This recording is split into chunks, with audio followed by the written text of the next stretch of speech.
আজকে আমাদের earthing rod পোতা হবে। আর্থিং রডটা এখন 45 ফুট আছে, 8 mm। সোলার পাম্প দিয়ে পানিটা তোলা হচ্ছে।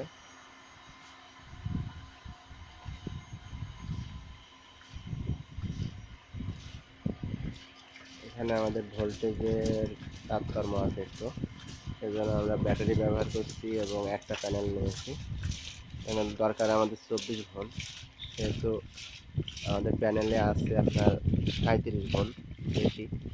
আগে 24 ভোল্ট ব্যাটারি চার্জ করা হচ্ছে প্যানেল দিয়ে, তারপরে আপনার 24 ভোল্ট ব্যাটারি থেকে আমাদের পাম্পটা চলছে।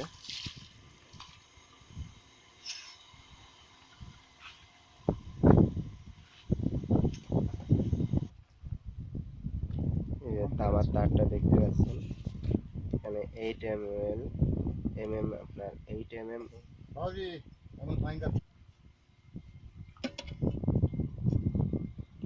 এখানে আর্থিং রডের এটাই দরকার যে আপনার অতিরিক্ত ভোল্টেজ অথবা বাজ পড়লে যেগুলো আর্থিং এর প্রয়োজন হয় আমাদের বজ্রপাতের কারণে।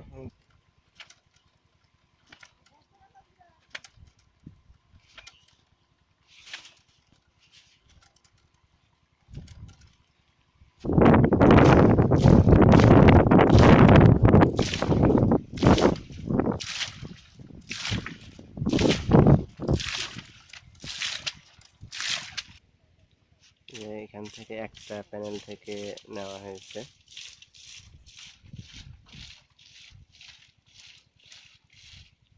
এখানে সিরিজ করা হয়েছে, ব্যাটারি দুইটা সিরিজ করার পরে আপনার 24 ভোল্ট মোটরে যাচ্ছে এবং ব্যাটারি দুটা চার্জ কম আছে বলে আপনার আবার প্যানেল থেকে চার্জ করা